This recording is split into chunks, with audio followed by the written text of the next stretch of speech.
எனக்கு வந்து நேற்று பார்த்த மேட்ச்ல என்னன்னா லைக் அந்த ஃபீல்ட் செட்டப் வந்து ரொம்ப அக்ரெசிவா இருந்த மாதிரி இருந்துச்சு. ஃபார் எக்ஸாம்பிள் சஞ்சு சாம்சன் வந்து நிறைய கவர் டிரைவ் ஆடுறதுக்காக லைக் ரொம்ப பக்கத்துலயே அது என்ன அந்த அந்த ஃபீல்ட் செட்டப் பேர் என்ன சதீஷ் உனக்கு தெரியுமா அது? அந்த லைக் அட்டாக் நம்பர் 2 சில்லி பாயிண்டா? சில்லி பாயிண்ட் பக்கத்துலயே வச்சிருந்தாங்க. லைக் சஞ்சு சாம்சனோட மூஞ்சிக்கு நேராவே நீ முடிஞ்சா நீ என்னை தாண்டி அடிச்சுக்கோன்ற மாதிரியே வச்சிருந்தாங்க. லைக் நிறைய பேட்ஸ்மேனுக்கு வந்து செட் பண்ணியிருந்தாங்க. யசஸ்வி ஜெய்ஸ்வாலுக்கும் வச்சிருந்தாங்க, ரியான் பராக்கும் வச்சிருந்தாங்க. அந்த ரியான் பராக் வந்து முன்னாடி அவுட் ஆயிருக்க வேண்டியது ஆக்சுவலா. அந்த மாதிரி ஒரு ஃபீல்ட் செட்டப் வச்சு கேட்சும் வந்துச்சு. எஸ்ஏஆர் வந்து கேட்ச் மிஸ் பண்ணாப்ல நினைக்கிறேன். ஸோ அந்த மாதிரி நிறைய ஃபீல்ட் செட்டப் வந்து ரொம்ப ரொம்ப அக்ரெசிவா இருந்துச்சு. ஸோ அது வந்து நான் பார்த்தது. அண்ட் பவுலர்ஸ் பார்த்தா அப்படின்னா ஒருத்தர் இப்போ ஸ்பின் பவுலிங்ல 2 பேர் இருக்காங்க, சுயாஷ் சர்மா அண்ட் குணால் பாண்டியா. 2 பேர்ல யாராவது ஒருத்தர் நல்லா பண்ணிடுறாங்க. ஒன்னு குணால் பாண்டியா வந்து இந்த டைம் பாத்தீங்க அப்படின்னா பயங்கர எக்கனாமிக்கலா ஒரு விக்கெட் எடுத்து போயிட்டாரு. இந்த மேட்ச்ல சுயாஷ் சர்மா வந்து அதே மாதிரி கொஞ்சம் எக்கனாமிக்கலா ஒரு விக்கெட் இல்ல 2 விக்கெட் எடுத்து போயிருக்காரு. அந்த டைம்ல வந்து குணால் பாண்டியா கொஞ்சம் ரன்ஸ் லீக் பண்ண மாதிரி இருக்குது. ஒருத்தர் இல்லைனாலும் இன்னொருத்தர் வந்து பவுலிங்ல நல்லா பண்ணிருக்காங்க. புவனேஸ்வர் குமார் கொஞ்சம் ரன்ஸ் லீக் பண்ணா ஹேசல்வுட் நல்லா பண்றாரு, ஹேசல்வுட்ல கொஞ்சம் லீக் பண்ணா எஸ்தேல் நல்லா பண்றாரு. ஸோ இந்த மாதிரி கொஞ்சம் கலெக்டிவா சொன்ன மாதிரி ஒருத்தர் இல்லைனாலும் இன்னொருத்தவங்க வந்து பவுலிங்ல கொஞ்சம் பிக்கப் பண்ணிட்டு போனாங்க. லைக் எனக்கு தெரிஞ்சு ரொம்ப நாள் கழிச்சு ஐபிஎல் வரலாற்றுலேயே வந்து ஆர்சிபி வந்து பவுலிங்னால ஒரு மேட்ச் ஜெயிச்சது அப்படின்னா அது எனக்கு தெரிஞ்சு இந்த மேட்ச் தான். வேற வேற என்ன இவங்களோட பவுலிங்ல வந்து பாசிட்டிவ்ஸ் வேற ஏதாவது இருக்கா? வேற ஏதாவது இருக்கா? இல்ல, அது ஜெய்ப்பூரோட ஆவரேஜ் டோட்டல் வந்து 170 பிளஸ் தான் வரும், 170 175 அந்த மாதிரி தான் வரும்னாங்க. அதே ஸ்கோர் தான் அடிச்சாங்க. ஸோ பவுலர்ஸ் அவங்க டியூட்டியை கரெக்டா பண்ணிருந்தாங்க, ஆவரேஜ் ஸ்கோர் கிட்ட கொண்டு வந்துட்டாங்க. பேட்ஸ்மேனும் அதே மாதிரி கரெக்டா பிலிப் சால்ட் வந்தவொடனே இப்போ டமால் டிமில்னு அடிச்சிட்டு இருந்தாரு. விராட் கோலி ஒரு சைடு நின்றுட்டு இருந்தாரு. அப்புறம் பிலிப் சால்ட் அவுட் ஆனோடனே விராட் கோலி ஆடிட்டு இருந்தாரு. அடுத்து கூட தேவதத் படிகள் வந்து அவரும் சூப்பர் ஆடிட்டு இருந்தாரு. 3 பேர் தான் நின்று மேட்சை முடிச்சுட்டு போயிட்டாங்க. பார்க்கவே நல்லா இருந்துச்சு, ஒரு மாதிரி கண் கொத்திக்கிற மாதிரி இருந்துச்சு. நான் ஃபர்ஸ்ட் வந்து ரஜத் பதிலாக வந்து டாஸ் வின் பண்ணிட்டா இது நான் பவுலிங் போடாப்ப ஆறாம பைத்தியக்கார மதிய நேரத்துல மட்ட மதியத்துல யாராவது வந்து ஃபீல்டிங் பண்ணுவாங்களா? ஜாலியா 2 பேரை வச்சு பேட்டிங் ஆட்டமா, மீதி யாராவது ரெஸ்ட் எடுத்தோமா, அப்புறம் ஈவினிங் டைம்ல நல்ல வெயில் போனதுக்கு அப்புறம் வந்து ஃபீல்டிங் பண்ணமான்னு இல்லாம எதுக்கு பண்ணிட்டு இருக்கானுங்க அப்படின்னு நினைச்சேன். அண்ட் பிளஸ் பிச் ரிப்போர்ட்ல என்ன சொன்னாங்கன்னா இதுக்கு முன்னாடி இந்த கிரவுண்ட்ல நடந்த மேட்சஸ்ல நிறைய ஃபர்ஸ்ட் பேட்டிங் தான் நிறைய ஜெயிச்சிருக்காங்க, சேசிங் வந்து ரொம்ப கஷ்டமா இருந்தது இந்த பிச்சில் அப்படின்ற மாதிரி சொன்னாங்க. ஸோ மோஸ்ட் ப்ராபப்லி எல்லாருமே ப்ரிஃபர் பண்ணது ஃபர்ஸ்ட் பேட்டிங் தான். ஸோ நினைச்சா கண்டிப்பா சரி ரைட்டு அவே கேம்ல தோக்க போறாங்க, டாஸ் வின் பண்ணி தப்பான டிசிஷன் எடுத்தாங்க அப்படின்னா அதுக்கு அப்படியே உள்டாவா நீங்க என்னடா மட்டமான டிசிஷன் எடுக்கிறது, நாங்க அதெல்லாம் மட்டமா பேட்டிங்கே ஆடுவோம், மொத்த டீமாவே நாங்க மட்டமா பண்ணுவோம்னு சொல்லி ராஜஸ்தான் ரொம்ப மட்டமா பண்ணாங்க. பில் சால்ட் வந்து இன்னைக்கு அவர் எப்பயுமே அந்த மோட்ல தான் ஆடுவாரு. லைக் வந்தா மழை போனா முடிட்ட மாதிரி தான் ஆடுவாரு. இந்த டைம் வந்து அது நல்லாவே கிளிக் ஆச்சு. அதுக்கு ஹெல்ப் பண்ணது ராஜஸ்தான் தான். அதை பத்தி நம்ம பேசுவோம். அண்ட் விராட் கோலிக்கும் அதே மாதிரி தான். லைக் ஈஸியா அவுட் ஆயிருக்க வேண்டியது, அதுக்கு ஹெல்ப் பண்ணது ராஜஸ்தான் தான். அடுத்தது பேசுவோம். பட் என்னன்னா 3 பேருக்கு வந்து இன்டென்ட் கரெக்டா ஆயிடுச்சு. இந்த லைக் ரன்ஸ் வந்து ரொம்ப நேரம் தள்ளிட்டு போக வேண்டாம், நம்ம வந்து முடிஞ்ச அளவுக்கு சீக்கிரமா முடிச்சு நம்ம வீட்டுக்கு கிளம்பி போவோம் அப்படின்ற மாதிரி தான் இருந்தாங்க. ஸோ அந்த மோட்ல தான் வந்திருந்தாங்க. ஸோ அதுக்கேற்ற மாதிரி சான்சஸ் அமைஞ்சது, அது நல்லாவே யூட்டிலைஸ் பண்ணிட்டு ரொம்ப சூப்பரா ஆடினாங்க. லைக் ஃபில் சால்ட் அடிச்சதுமே பார்த்தா அப்படின்னா நல்ல கேப்பை ஃபைன் பண்ணி அடிச்ச மாதிரி இருந்துச்சு. லைக் ஒரு சில கேச்சஸ் விட்டாங்க, பட் வந்து நிறைய அந்த லெக் சைட்ல வெரைட்டி ஆஃப் ஷாட்ஸ் வச்சிருக்காரு. வழக்கமா அந்த இங்கிலாந்து பிளேயர்ஸ் இல்ல டமால் டிமில் அடிக்கிற பிளேயர்ஸ் பார்த்தா அப்படின்னா ரொம்ப லெக் சைட்ல மடக்கி சொல்ற மாதிரி இருக்கும். ஃபார் எக்ஸாம்பிள் மேக்ஸ்வெல், ரசல், நீங்க பார்த்தா அப்படின்னா நல்ல லெக் சைட்ல சொல்லி சுத்துவாங்க. ஒரு சில பேர்ஸ் தான். ஃபார் எக்ஸாம்பிள் இப்போ பொலார்டுக்கு வந்து ஆல் ரவுண்ட் ஷாட்ஸ் இருக்கும். நீ வந்து ஒரு கவர்ஸ்லயும் தூக்கி அடிக்க முடியும், ஸ்ட்ரெயிட்லயும் அடிக்க முடியும், லெக் சைட்லயும் மடக்கி அடிக்க முடியும். அதே மாதிரி தான் இது ஃபில் சால்ட் நான் பார்த்தேன். லைக் நிறைய ஷாட்ஸ் வந்து ஆல் ரவுண்ட் த கிரவுண்ட் வந்து ஆடி இருந்தாரு. ஸோ அது நல்லா இருந்துச்சு. Virat Kohli back to form, அது பார்க்கறதுக்கு கொஞ்சம் நல்லா இருக்கு. பேக் டு ஃபார்ம் இல்லை, லைக் இந்த இன்னிங்ஸ் கான்ட்ரிபியூட் பண்ணது கொஞ்சம் நல்லா இருந்துச்சு. லைக் செகண்ட் ஃபீல்டில் தான் ஆடிட்டார், பட் கடைசியில கொஞ்சம் ரன்ஸ் வந்து அவரும் தேடிக்கிட்டாரு. அது நல்லா இருந்துச்சு. தேவதத் படிக்கலுக்கும் இந்த இன்னிங்ஸ் இருந்துச்சு, நல்ல ஒரு கான்ஃபிடன்ஸை கொடுக்கும். ஸோ 3 பேட்ஸ்மேன் தான், அவங்க 3 பேருமே நல்லா ஆடிட்டாங்க. இது வந்து இவங்களோட பாசிட்டிவ்ஸ். எனக்கு தெரிஞ்சு ராஜஸ்தான் கிட்ட தான் பேசுறது கொஞ்சம் நிறைய இருக்குன்னு நினைக்கிறேன். அவங்க என்னென்ன நெகட்டிவ்ஸ் பண்ணாங்க? ஃபர்ஸ்ட் ஆஃப் ஆல் பேட்டிங்ல எனக்கு தெரிஞ்ச நிதிஷ் ராணா வந்து இன்னும் கொஞ்சம் மேல ஆடி இருக்கணும்னு எனக்கு தோணுச்சு. ஆமா, சம்பந்தமே இல்லாம எதுக்கு அவன் இவ்வளவு கடைசியில் ஆடிருக்கான்? எனக்கு வந்து த்ருவ் ஜூரலுக்கு முன்னாடி அவர் ஆடி இருந்தாருன்னா இன்னும் கொஞ்சம் ரன்ஸ் ஏறி இருக்குமோ அப்படின்றது. எனக்கு நேற்று வந்து ஆனா சஞ்சு சாம்சனுக்கு சுத்தமா வந்து பேட்ல படவே இல்லை. 19 பால் 15 ரொம்ப திணறாப்ல. அப்படியே நான் சொன்னேன்ல, அந்த முன்னாடி அந்த ஃபீல்டர் நிக்க வச்சதுனால பிரச்சனையா, அதுல டிஸ்ட்ராக்ட் ஆனதான் தெரியல. ஆனா எவ்வளவோ இழுத்து டமால் டிமில் அடிக்க ட்ரை பண்ணாரு. ஆனா பால் பவர் பிளேலே பால் வந்து அந்த இன்னர் சர்க்கிள் விட்டு தாண்டவே இல்லை. ரொம்ப கஷ்டப்பட்டாப்ல, டைமிங் வரவே இல்லை. ரியான் பராகும் அதே மாதிரி தான் கஷ்டப்பட்டாரு. ஆமா, ஹெட் ஃபயரே கஷ்டப்பட்டாப்ல. ரியான் பராகும் அப்படிதான். யசஸ்வி ஜெய்ஸ்வால் மட்டும்தான் அந்த கேப்பை ஃபைன் பண்ணி அடிக்கிறது கொஞ்சம் வந்து ஸ்டார்டிங்ல கொஞ்சம் தடுமாறினாரு. அதுக்கப்புறம் அவர் தான் கொஞ்சம் ரன் சேர்த்தாரு. ஆமா, 160 ஜெய்ஸ்வால் அப்படின்னு இருக்கும்போது அவர் 170 வரைக்கும் கொண்டு வந்தது துருவ் ஜுரல் தான். ஆமா ஆமா ஆமா. ஸோ ஜெய்ஸ்வாலுமே பார்த்தா அப்படின்னா ரொம்ப டேஞ்சரஸான ஷாட்ஸ் ஆடுறாரு. எப்படின்னா லைக் கட்டு ஆடுறாரு, கொஞ்சம் அவுட் சைட் ஆஃப் இருக்கிற பாலை கட்ட ஆடல, ஸ்டம்புக்கு நேரா வர பாலே வந்து நின்ன இடத்துல இருந்து கட் ஆடுறாரு. லைக் ஸ்டம்புக்கு வர பாலை கொஞ்சம் லெஃப்ட் சைட்ல நவுந்து கட் ஆடுவாங்க, நின்ன இடத்துல இருந்து கட் ஆடிட்டே இருந்தாரு. அது ரொம்ப டேஞ்சரஸா ஆடிட்டு இருந்தாரு, எப்ப வேணா அவுட் ஆகுன்ற மாதிரி ஆடிட்டாரு. பட் போக போக கொஞ்சம் இம்ப்ரூவ் பண்ணி நல்லா இது பண்ணாரு. நெகட்டிவா இருந்தது சஞ்சு சாம்சன் தான். அவரோட இன்னிங்ஸ் வந்து டோட்டலா அந்த ஸ்டார்டிங்ல அந்த பவர் பிளேல இருக்க மொமெண்டத்தை சுத்தமா எடுத்துருச்சு. 6 ஓவர்ல 40 ரன்னும் 30 40 தான் எடுத்தாங்க பவர் பிளேல. அதுக்கப்புறம் ரியான் பராக்கும் பெருசா பால் போடல. துருவ் ஜுரல் மட்டும்தான் இவங்களுக்கு வந்து ஃபுல்லா கன்சிஸ்டன்டா இவங்களுக்கு ராஜஸ்தானுக்கு கான்ட்ரிபியூட் பண்ணிட்டு இருக்க ஒரே ஆளு. ஹெட்மயரும் வந்து ரீடைன் பண்ணாங்க, பட் அதுக்கேற்ற மாதிரி பெரிய இன்னிங்ஸ் இது வரைக்கும் ஒரு 5-6 மேட்ச் ஆயிடுச்சு, பெருசா இது வரைக்கும் கான்ட்ரிபியூட் பண்ண மாதிரியே இல்ல. நிதிஷ் ராணா அந்த ஒரு மேட்ச் கான்ட்ரிபியூட் பண்ணதான், பட் இந்த டைம் வந்து கடைசியா இறங்கினாரு. ஸோ அவருமே வந்து அந்த பேட்டிங் ஆர்டர் வந்து மாத்தினதுமே வந்து பிரச்சனையா தான் இருக்கு. எனக்கு நிதிஷ் ராணா மேல ஆடி இருக்கலாம் அப்படின்ட்டு. ஆமா ஆமா.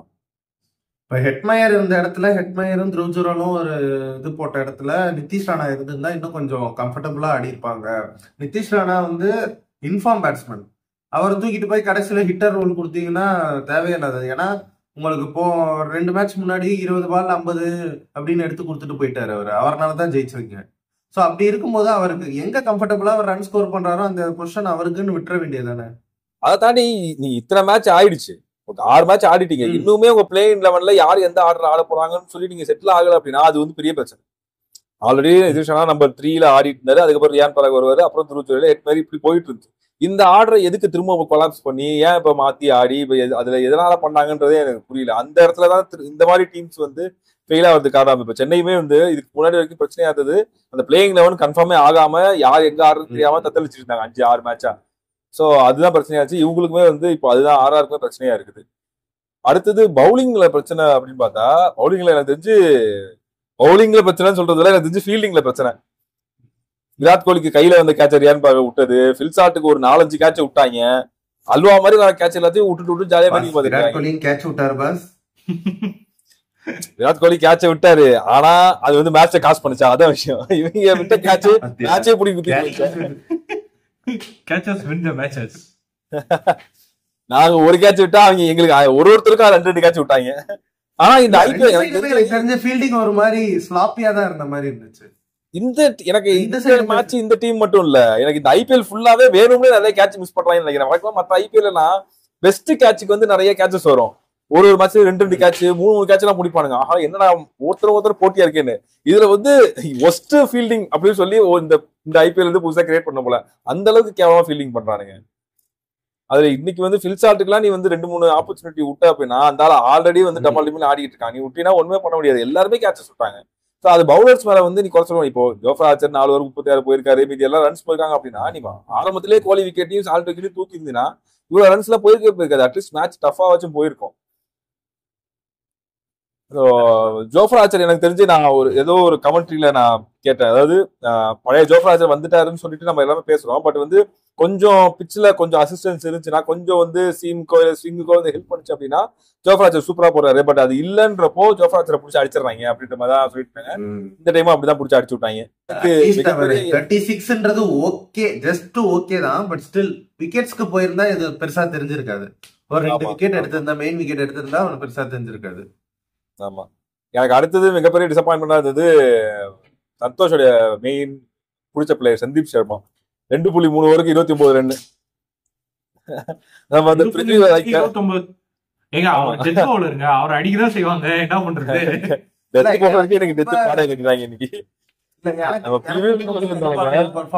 சந்தீப் சர்மா எந்த அளவுக்கு எஃபெக்டிவா பார்த்து தெரியல, ரொம்ப ஸ்லோவா போடுவாரு, மேபி கணிச்சு ஆடிடுவாங்களோ அப்படின்னு சொல்லி யோசிச்சேன். 2 பேருமே பேசிட்டு இருந்தோம். ஆனா ஃபில்சால்ட் கோலியும் இறங்கி ஆடினாங்க. ஸ்பின் பவுலர் எப்படி இறங்கி ஆடுவாங்க, ஒரு 2-3 ஸ்டெப் தள்ளி வந்து ஆடுவாங்க, அந்த மாதிரி சந்தீப் சர்மா ஆடினாங்க. நல்ல பிளேயர் தான், என்ன பண்றது.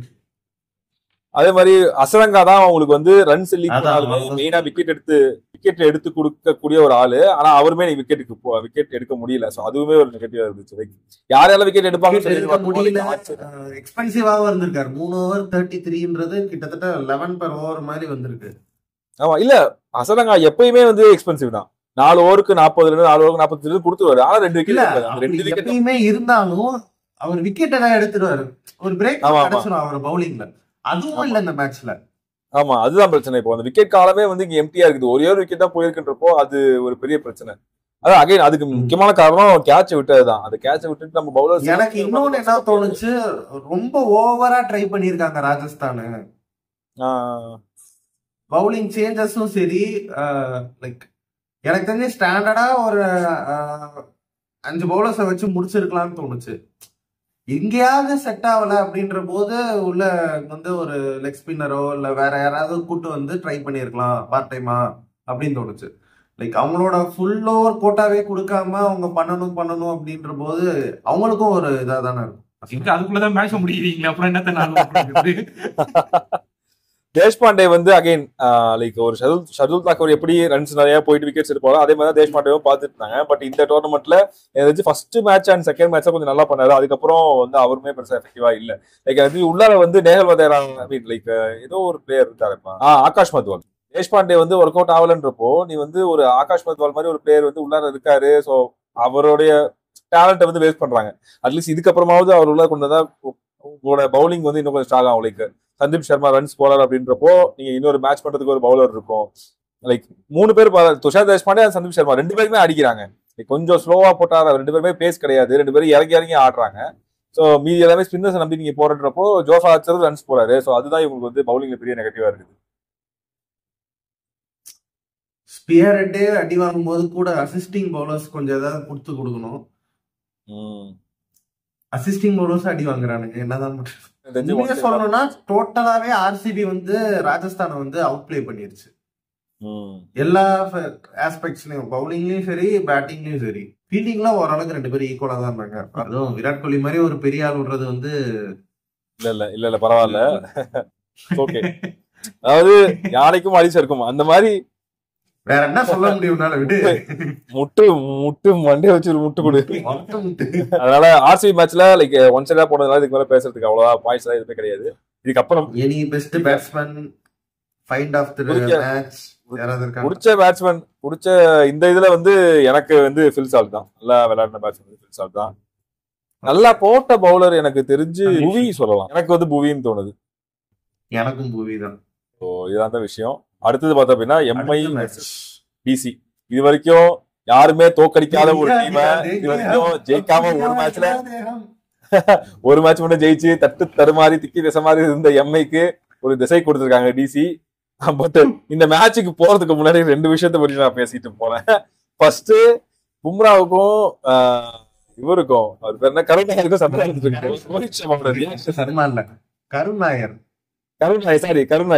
கருணாயருக்கும் பும்ராவுக்கும் சண்டை வந்துட்டு இருக்கப்போ ஹர்திக் பாண்டியா உள்ளார வந்து ஒரு கேப்டனா ஒரு பொறுப்பா வந்து சண்டையை நடக்கிட்டு இருக்காரு. ரோஹித் சர்மா அங்க என்ன பண்ணிட்டு இருந்தாரு, சைட்ல ஜாலியா மண்டையை ஆட்டிக்கிட்டு ஓஹோ நடக்கட்டும்.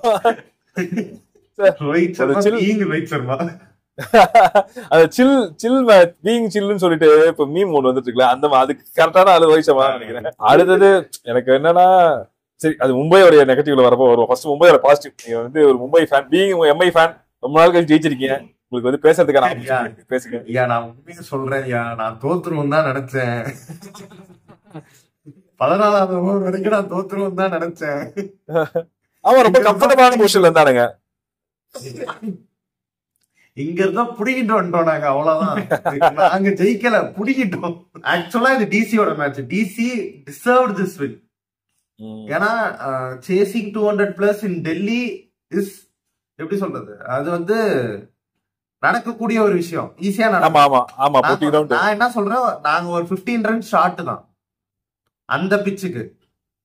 எனக்கு தெரிஞ்ச ஒரு 215க்கு மேல அடிச்சிருந்தா ஒரு ஓகே நல்ல டோட்டல் அப்படின்னு சொல்லியிருப்பேன். பட் 205 நினைக்கிறேன், 203 204 அவ்வளவுதான். 205 டார்கெட். 206 டார்கெட் வைக்கும் போது நான் நினைச்சேன் சரி கொஞ்சம் டஃப் கொடுப்போம், பாப்போம் என்ன நடக்குது. ஏன்னா அங்க நல்ல கடப்பார டீம் மாதிரி அது இருந்துச்சு. ஃபர்ஸ்ட் பாலே விக்கெட் என்னோடனே அப்பா இந்த மேட்ச்ல உயிர் இருக்குங்க, ஜெயிச்சிரும் அப்படின்னு நினைச்சேன். வர வர வர வர இவனும் கருணாயிரம் அபிஷேக் போறலும் பொலன்னு பொழக்கிறானுங்க. பும்ரா போட்டா பொழக்கிறானுங்க, போலிங் போட்டா பொழக்கிறானுங்க. அதுல ஒரு ஸ்டாட் ஒன்று பார்த்தேன். லைக் பும்ரா வந்து பால்ஸ் இத்தனை பால்ஸ் ஃபேஸ் பண்ணி அதுல அதிக ரன்ஸ் அடிச்ச லிஸ்ட்னு ஒன்று இருந்துச்சு. அதுல வந்து கருண் நாயரும் 2வது பிளேஸ்லயே நம்ம இருக்காரு. அதுல சம்பந்தமே இல்லாம ஒரு ஆள் ஒருத்தர் இருந்தார். யாருன்னு கண்டுபிடி. சம்பந்தமே இல்லாமலா? ஆமா, இப்போ குழு கொடுக்குற உங்க பங்காளி டீம்ல வந்து தட்டு தடமாறிட்டு இருக்க ஒரு ஆளு. அஸ்வினா? பேட்ஸ்மேன் தட்டு தடவை டீமே தட்டு தான் தடவை. ராகுலா? ராகுல் திரிபாதி அவரு அந்த லிஸ்ட். சரி, இப்போ நம்ம சரி கண்டினியூ பண்ணுங்க. உங்க மும்பை பெருமைகள்.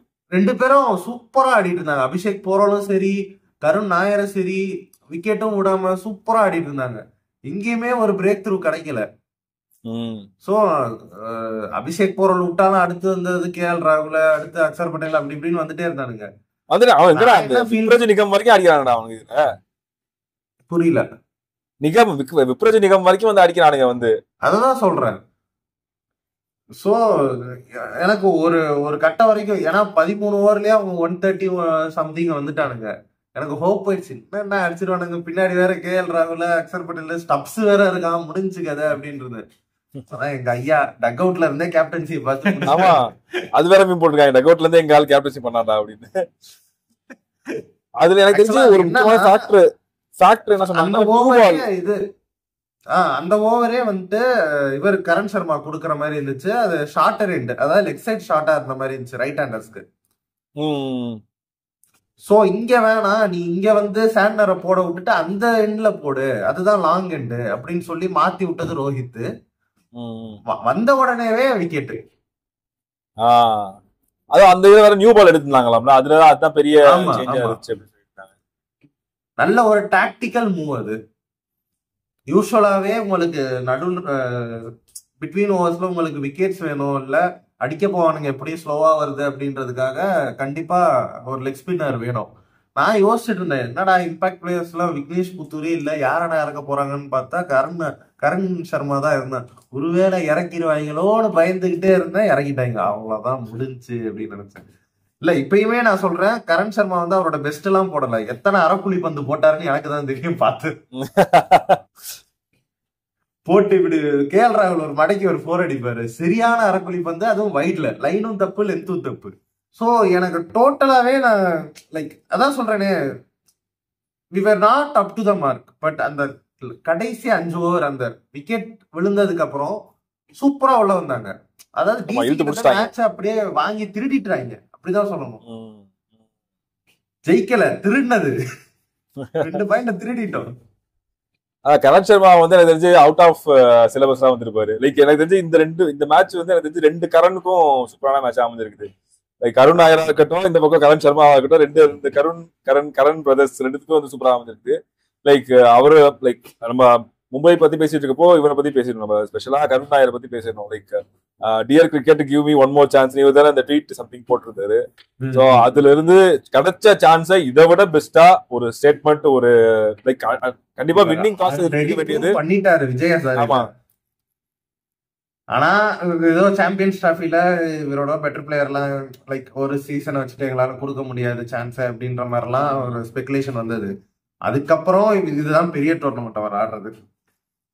இதான் ஃபர்ஸ்ட் மேட்ச்லயே சூப்பர் இன்டென்ட் அவருக்கு. ஆல்மோஸ்ட் வின்னிங் காஸ்ல இருந்திருக்க வேண்டியது, பட் அன்பார்ச்சுனேட்லி அந்த சிச்சுவேஷன்ல அவுட் ஆயிட்டாரு. பட் 40 பால் சூப்பரா 89 அடிச்சிருக்காரு வெறும் 40 பால்ஸ்ல. அதுவும் லைக் எப்படி சொல்றது, ப்ராப்பர் கிரிக்கெட்டிங் ஷாட்ஸ். ஒரு 2 ஷாட் மட்டும் தான் ரேம்ப் போயிருப்பாரு, போயிட்டு இப்படி அடிக்கிறது. மத்த எல்லாமே ப்ராப்பர் கிரிக்கெட்டிங் ஷாட்ஸ். அதுவும் ஸ்ட்ரைக் ரேட் வந்து 200 மேலேயே மெயின்டைன் பண்ணிட்டு இருந்தாரு through out the innings. So நான் அதான் சொல்றேன்ல, நான் லிட்டரலா இந்த டெல்லியோட கேம் அவ்வளவுதான் முடிஞ்சு அப்படின்னு தான் இருந்தேன். கடைசியில அந்த 5 ஓவர்ல புல் பேக் பண்ணிட்டாங்க மும்பை. அதே மாதிரி இன்னொரு முக்கியமா மும்பைக்கு இதுவா அமைஞ்சது என்ன அப்படின்னா, அந்த ரன் அவுட், அசுதோஷ் சர்மாவோட ரன் அவுட். அது இல்ல அப்படின்னா கண்டிப்பா கேம் அசுதோஷ் இருந்தா டெல்லி கேம் இது. இதுக்கு முன்னாடி மேட்ச்ல ஆர்சிபி மேட்ச்லயும் பார்த்தேன் அப்படின்னா, இந்த மேட்ச் இல்ல, அதுக்கு போய் தோத்த மேட்ச்ல வந்து பில்சாட்டோட ரன் அவுட் தான் அங்க மொத்தமா அப்படியே டிக்ளேர் ஆச்சு. அதுல இருந்து ஆர்சிபி பேட்டிங் ஒழுங்காவே ஆடல. அதே மாதிரி இதுல பார்த்தோம் அப்படின்னா ஜெயிக்கிற இருந்த அந்த டிசி டீமை மாத்தினது வந்து இந்த ரன் அவுட் தான். ரன் அவுட் கேட்சஸ் வின் மேட்சஸ் சொல்லிட்டு இருந்தோம், பட் அதே சமயத்துல அதை விட பயங்கர இம்பாக்ட்ஃபுல்லா அந்த ரன் அவுட்ஸ் வந்து இருக்குது. லைக் அப்படியே கொலாப்ஸ் டீமோட அந்த மொத்த இந்த மொராலே வந்து ஃபுல்லா கொலாப்ஸ் பண்ணி விட்டுருது. ஸோ அந்த மாதிரி ஒரு விஷயமா இருக்குது. இது வந்து மும்பையோடைய பாசிட்டிவ்ஸ். டெல்லியோட நெகட்டிவ்ஸ்னு அது டெல்லி என்ன தப்பு பண்ணாங்க, எதனால தோத்தாங்க? 2 பேட்ஸ்மேன் ஸ்டாண்ட் பண்ணி ஆடி இருக்கணும்னு தோணுச்சு. ஏன்னா ஸ்டார்ட் உங்களுக்கு சூப்பரா கிடைச்சிருச்சு. என்னதான் ஜேக் ஃப்ரேசர்மாவுக்கு வந்து உங்களுக்கு பெருசா ஸ்டார்ட் கொடுக்கல, ஃபர்ஸ்ட் பாலே அவுட் ஆயிட்டாலும் அது உங்களுக்கு பெருசா ஒரு டேமேஜை ஏற்படுத்தல. ஏன்னா அடுத்த 2 பேட்ஸ்மேனும் உங்களுக்கு சூப்பரா ஆடி கொடுத்துட்டாங்க. ஸோ பின்னாடி வர அக்சர் பட்டேலா இருக்கட்டும், டிஸ்டன் ஸ்டப்ஸா இருக்கட்டும், வேற யார் இருந்தா இந்த நிகாமா இருக்கட்டும், இந்த 3 பேர்கிட்ட இருந்து இன்னும் கொஞ்சம் ஏதோ ஒரு பார்ட்னர்ஷிப் கிடைச்சிருந்தா இது ஈஸி கேம். டிஸ்டன் ஸ்டப்ஸ் வந்து எனக்கு தெரிஞ்சு வந்தவொடனே அந்த ஒரு ஷாட்டுக்கு போயிருக்க வேணாம் அப்படின்னு தோணுச்சு. 4 பால் தான் ஆடி இருந்தாரு. 4 பால் 5வது பால் ஓகே மாட்டல அப்படின்றதுக்காக போயிட்டு இப்ப டீமே வந்து அதுல ஒரு மாட்டின மாதிரி ஆயிடுச்சு. பிளஸ் எனக்கு தெரிஞ்சு லைக் இதுக்கு வரைக்கும் நல்லா பெர்ஃபார்ம் பண்ணிருந்த Mohit Sharma like experience player, அவரு இன்னைக்கு பிடிச்சி அடிச்சுட்டாங்க. வழக்கமா நல்ல ஸ்லோவர் ஒன்ஸையும் அவருடைய பேஸ் பால்லையும் நல்ல ஃபாஸ்ட் பால்ஸையும் வந்து மிக்ஸ் பண்ணி போடுவாரு. இன்னைக்கு அதை கணிச்சு அடிச்சுட்டாங்க. அண்ட் முக்கியமா அதான் மோஹித் சர்மா போயிட்டாங்க. ஆமா, சோ அதுலயே உனக்கு பாதி ரன்ஸ் ஃபுல்லா போயிடுச்சு. அப்கோர்ஸ் இந்த டெல்லி போட்டி கிரவுண்டு அடிச்சிருவாங்க அப்படின்னாலுமே விக்கெட்ஸ் எடுக்கல, நிறைய கொடுத்தாங்க. பால் கழிச்சு ஆமா ஆமா அந்த மனுஷன் சூப்பரா போடுறாங்க. அது நம்ம வந்து ஒரு கட்டத்துல வந்து குல்தீப் யாதவ் டீம்ல இருப்பாரா இருக்க மாட்டாரா, லைக் டிசில இல்ல இந்தியன் டீம்ல இருப்பாரா இருக்க மாட்டாரான்ற மாதிரி இருந்துச்சு. ஆனா இது பயங்கரமான ஒரு கம்பேக். சாம்பியன்ஸ் ட்ராஃபில போட்டதா இருக்கட்டும், இப்போ அந்த ஐபிஎல்ல பண்றதா இருக்கட்டும், சூப்பரா பண்றாங்க. லைக் எந்த பிச் வேணா கூட ஒரு மாதிரி நான் போடுற அந்த பாலை யாராலையும் கெஸ்ஸே பண்ண முடியாதுன்ற மாதிரி பயங்கரமா போடுறாங்க. ஸோ அது ரொம்ப நாள் கழிச்சு அதான் மும்பை ஜெயிச்சிருக்குது. ஹர்திக் பாண்டியா போட்டியில் நெகட்டிவ்ஸ் பத்தி பேசலாங்க. என்னது மும்பையோட நெகட்டிவ்ஸா? எடுத்த முதல் நெகட்டிவே எங்க அண்ணன் தான். நான் அதுதான் நான் சொல்ல நினைச்சேன். It's high time I should say this. Please drop Rohit Sharma from the team. தேவையே இல்லை அந்த ஆணி. ரோஹித் சர்மா தேவையில்லை. நீங்க டக்அவுட்ல இருந்து கேப்டன்சி பண்றீங்கன்னா டக்அவுட்ல உட்காருங்க. உங்களுடைய பேட்டிங் தேவையில்லை மும்பைக்கு, ப்ளீஸ். சொல்றது கஷ்டமா இருந்தாலும் அதுதான் உண்மை. ஏன்னா லைக் 5 மேட்ச் நீங்க பார்த்தா தெரியும். ஃபர்ஸ்ட் மேட்ச் டக் அவுட், அடுத்த மேட்ச் 8 ரன், அடுத்த மேட்ச் 14 என்னமோ, போன மேட்ச் 17, இப்ப 18. எவ்வளவு இம்ப்ரூவ் ஆகுறாரு பாத்தீங்களா? கொஞ்சம் கொஞ்சமா இம்ப்ரூவ் ஆகுதுல சார். இவ்வளவு இம்ப்ரூவ் பண்ணா திடீர்னு இவ்வளவு இம்ப்ரூவ் பண்ணி நாங்க எங்க சார் போறது? Long tournament, there is time to improve. ஓஹோ, அங்க ஒருத்தர் அபிஷேக் சர்மான்ற ஒரு சின்ன பையன் வச்சு பொழந்துக்கிட்டு இருக்கான். இந்த அடிக்கிறான். இந்த நாள் பார்த்தா அப்படின்னா 18 அடிச்சுட்டு போயிருக்கான். அது எனக்குமே கஷ்டமா தான் இருந்துச்சு. என்னால முட்டு கொடுக்க முடியல. மார்க்கா இருந்திருந்தா எல்லாரும் முட்டு முட்டா கொடுத்துருப்பான். முட்டு கொடுத்துருப்பான்.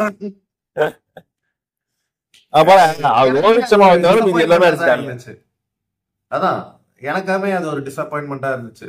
ரோஹித் சர்மா ஸ்டாண்ட் பண்ணி அவரு 50-60 தான் அடிக்கணும்னு சொல்லல, குவிக் 30 குவிக் 40 அடிச்சு கொடுத்தா டீமுக்கு ஒரு ஒரு கான்பிடன்ஸ் பூஸ்ட் கிடைக்கும். அவங்களுக்கு தேவையான ஸ்டார்ட் கிடைச்சிருச்சு அப்படின்ட்டு அடுத்த வர பேட்ஸ்மேன் ரொம்ப கான்பிடென்டா வந்து ஆடுவோம். இப்பயும் ஆடுறாங்க, நான் இல்லைன்னு சொல்லல. பட் ஸ்டில் இதே சினாரியோல ரோஹித் சர்மா வந்து ஒரு 35-40 அப்படின்னு அடிச்சிருந்தாருன்னா ஸ்கோரும் எங்கேயோ போயிருக்கும். இந்த ஸ்கோர் வந்து நான் சொல்லியிருந்தேன் அந்த 15 ரன் ஷார்ட்ஸ், அந்த 15 ரன் வந்து ரோஹித் சர்மா சைட்ல இருந்து வந்திருக்கலாம். ஏன்னா எல்லா நாளுமே இப்ப ஹர்திக் பாண்டியா வந்து ஜெயிச்சு கொடுப்பாரு ஆடுவாருன்னு சொல்ல முடியாது. ஏதோ ஒரு நாள் இப்ப திலக் வர்மா ஆடாம போலாம், அவுட் ஆயிட்டுலாம், சூரியகுமார் யாதவ் அவுட் ஆயிடலாம்.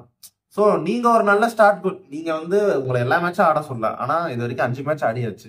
இன்னுமே உங்களை வந்து இன்னும் நம்பிட்டு சான்ஸ் கொடுத்துக்கிட்டே இருக்கணும்னா நீங்க தான் முடிவு பண்ணுவது. இன்னைக்கு ஏதாவது சொல்லல, இவங்களுக்கு வந்து நடுவில் அந்த மிடில் ஆர்டர் வந்து பயங்கர சூப்பரா இருக்கு. சூரியகுமார் யாதவ் இருக்கட்டும், திலக் வர்மா இருக்கட்டும், நீங்க ஹர்திக் பாண்டியா அதனால மட்டும் தான் தப்பிச்சிட்டு இருக்கோம். ஆமா, ஹர்திக் பாண்டியா நமந்து சூப்பரா பண்றாப்ல. அவரு நல்ல கன்சிஸ்டன்டா இருக்காரு, சூப்பரா பண்றாப்ல. சோ அந்த ஒரு 4 பேரோட இது வந்து சூப்பரா இருக்கு. இன்னைக்கு ரயான் ரிக்கல்டனும் கான்ட்ரிபியூட் பண்ணிட்டாரு, அது ஒரு பெரிய பிளஸா வந்துச்சு. ஆனா எனக்கு தெரிஞ்சு இந்த டீம்ல கொஞ்சம் ஆட் அண்ட் அவுட்டா இருக்கிறது வந்து வில் ஜாக்சன் நினைக்கிறேன். அவருக்கு அந்த பொசிஷனே செட் ஆகல கடைசி வரைக்கும். ஒன்னு ஓப்பனிங்ல இருக்கணும், நம்பர் 3ல இருக்கணும். லைக் ரொம்ப கீழே வந்து ஆடுறாரு. பவுலிங்லயும் பெருசா வந்து கான்ட்ரிபியூட் பண்ண மாதிரி இல்ல. இந்த ஒரு ஃபாரின் ஸ்லாட் வந்து கண்டிப்பா ஒரு இந்தியன் ஸ்லாட்டுக்கு யூஸ் பண்ணலாம், இல்ல வேற ஏதாவது. எனக்கு தெரிஞ்சு அடுத்த மேட்ச் என்ன பண்ணலாம், திருப்பி ரோஹித்துக்கு ஏதோ அடிபட்டுருச்சு அப்படின்னு சொல்லிட்டு வில் ஜாக்ஸ் ரிக்கல்டனையும் ஓப்பனிங் விட்டுட்டு அது கூட பண்ணலாம். நல்லதா இருக்கு, அது கூட நல்லா பண்ணலாம். இருக்கும் பாக்குறதுக்கு. அதுவும் நல்ல விஷயம் தான். சொல்ல இட்ஸ் ஹை டைம் ப்ளீஸ். இது இந்த வருஷம் மட்டும் கிடையாது, இந்த 5 வருஷம் மட்டும் கிடையாது, கடைசி ஒரு 3-4 வருஷமாவே ரோஹித் சர்மா ஐபிஎல்ல எம்ஐக்காக பெருசா கான்ட்ரிபியூட் பண்ண மாதிரியே தெரியல. இல்ல தப்பு. போன வருஷம் எங்க ஐயா செஞ்சுரி அடிச்சாரு. அது ஒண்ணு. போன வருஷம் லைட்டா அப்பப்போ லைட்டா இது பண்ணிட்டாரு. மத்த இதுலாம் எம்ஐ செமிஃபைனல்ஸ்ல மட்டும் அடிப்பீங்களா நீங்க? நான் போன வருஷம் எங்கேயுமே போலடா, கடைசியானடா நாங்க. இல்ல அதான் கொஞ்சம் 2020 2019 வந்து இவங்க ஜெயிச்சதுனால எம்ஐ ஜெயிச்சதுனால ரோஹித் சர்மாவோட இது தெரியல. கேப்டன்சில வந்து லைட்டா அப்படியே நழுவிட்டு போயிட்டாரு. ஆனா பேட்டிங்னு எடுத்து பார்த்தா பயங்கரமான சொதப்பல் தான். சோ எனக்கு தெரிஞ்சு இப்ப கேப்டன்சி இல்லன்றப்போ டக் அவுட்ல வந்து நீங்க கேப்டன்சி பண்ணுங்க, பேட்டிங் வேற யாராவது ஆடிக்கிட்டோம். இல்ல எனக்குமே அது சொல்லணும்னு தோணுது. இவன் தான் சொல்லிட்டேன். அவ்வளவுதான். ஜேகே ஒரு வீடியோல சொல்லுவான், ரோஹித் சர்மாக்கு 2-3 தான். கிரிக்கெட்னா ஆட என்னடா, எனக்கு கிரிக்கெட்டே ஆட தெரியாதுன்ற மாதிரி. ஆமா ஆமா அண்ணன் மனசு இன்னும் மால்தீவ்ஸ்ல தான் இருக்குன்னு நினைக்கிறேன். சொல்றா சார், ஒன்னும் பிரச்சனை இல்ல. வந்து ஆப்ட் அவுட் பண்ணிட்டு பொறுமையா ஃபிளைட் பிடிச்சு போய் சைக்கிள வேலைக்கு எடுத்து ஜாலியா செஞ்சுவாங்க. இது வந்து இந்த மேட்ச்ல வந்து பெஸ்ட் பேட்டர் நீ பார்த்த வரைக்கும் நல்லா ஆடினது யாரு? கருணாயர் தானா? வேற எதுவுமே சொல்ல முடியாது. எங்க நீங்க இது வந்து கலெக்டிவ் பெர்ஃபார்மன்ஸ். நீங்க இந்த சைடு பாத்தீங்கன்னா, இந்த சைடு எனக்கு தெரிஞ்சு பெஸ்ட் ஆனது திலக் வர்மா. ஆமா சூப்பரா ஆடினாங்க. ஃப்ரம் த ஸ்டார்ட் இன்டன் கொடுத்துக்கிட்டு காட்டிட்டே இருந்தாரு. சரி, பெஸ்ட் பவுலர் வந்து யாரையுமே சொல்ல முடியாதுனால எங்காவது நான் ஒரு ஆள் சொல்லுவேன், சாண்டர். எனக்கு லைக் எப்படி சொல்றது, கருணாயர் விக்கெட் வந்து ரொம்ப குரூஷியல் ஆனது. எப்பயும் அந்த நீங்க சொல்லுவல ஒரு பால் போடுவாருன்ட்டு, அதே பால் தான் இந்த வாட்டி விக்கெட் ஆச்சு.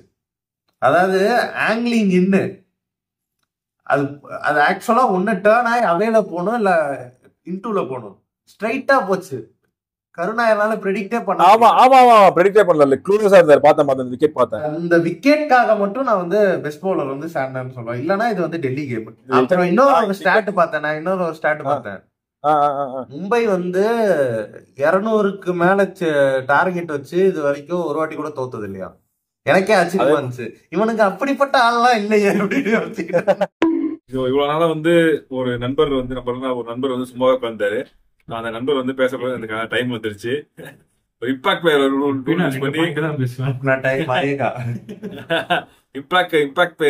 ரூல் யூஸ் பண்ணி நாங்க வந்து மிஸ்டர் சந்தோஷ் வந்து உள்ளார இறக்குறோம். அவர் தான் வந்து CSK match and CSK versus LSC அந்த மேட்சை பத்தி இன்னைக்கு வந்து அவர் தான் பேச போறாரு. சந்தோஷ், நீங்க பார்த்த வரைக்கும், ஏன்னா இவங்க 2 பேர் மேட்ச முழுசா பாக்கல, சொல்லுங்க. என்ன இப்படி பேசாதீங்க, சொல்லுங்க. நீங்க பார்த்த வரைக்கும் எதனால இன்னைக்கு சிஎஸ்கே ஜெயிச்சாங்க சொல்லுங்க. நம்ம போன வீடியோல பேசணும்ல, ஃபர்ஸ்ட் இவங்க மத்த டீம் ஸ்டடி பண்றதுக்கு முன்னாடி உட்காந்து உங்களை நீங்களே ஸ்டடி பண்ணணும். தெரிஞ்சிருச்சு 180 நம்மளால அடிக்க முடியலன்னு தெரிஞ்சிருச்சு. சரி, அதுக்குள்ள இவனுங்களை சுருக்கிடுவோன்ட்டு 180 சுருக்கிட்டாங்க. ஆனா இன்னைக்கு சிஎஸ்கே நல்லாதான் விளையாண்டாங்க, எல்லாரும் நல்லா விளையாண்டாங்கன்னு சொல்ல முடியாது. பட் கலெக்டிவா ஒரு மாதிரி ஓரளவுக்கு நல்ல பெர்ஃபார்மன்ஸ் தான் இன்னைக்கு சிஎஸ்கே டன். அதுக்கு டேலி பண்ற மாதிரி எல்எஸ்சியும் கலெக்டிவா கொஞ்சம் அப்பப்ப பேட் பெர்ஃபார்மன்ஸ் பண்ணாங்க. அதுவும் எரிச்ச மாதிரி தான் வந்துச்சு எனக்கு. அவனுக்கு கையில மேட்ச் எல்எஸ்சியோட நெகட்டிவ்ல பேசுவோம் நம்ம. சிஎஸ்கே எப்பயுமே ஆமா லைக் எப்பயுமே எனக்கு தெரிஞ்சு சிஎஸ்கே ஒரு பெரிய பாசிட்டிவ் இருந்தது அப்படின்னா அவங்களுடைய டெம்ப்ளேட் ஒண்ணே 160 170 அதுக்குள்ள கொடுத்துட்டு பேட்டிங்ல வந்து பொறுமையா நின்று நிதானமா 150 ஸ்ட்ரைக் ரேட்ல ஆடி கொடுத்துட்டு போறதுதான் அவங்களோட வேலை. தோனி கடைசியா வந்து ஃபினிஷ் பண்ணி கொடுப்பாரு. லைக் 10 balls 20 10 balls 15 இப்படி ஃபினிஷ் பண்ணி கொடுப்பாரு. ஸோ அதுதான் அவங்க டெம்ப்ளேட் ஆச்சு. அந்த டெம்ப்ளேட் கரெக்டா இன்னைக்கு தான் அவங்க ஒர்க் அவுட் பண்ணிருக்காங்க. கரெக்டா அந்த எல்லா பவுலர்ஸும், அதுவும் 100 முதல்ல வந்து மாசு 4 ஓவருக்கு 13ன்றது வந்து என்னடா எப்படா 4 ஓவருக்கு 13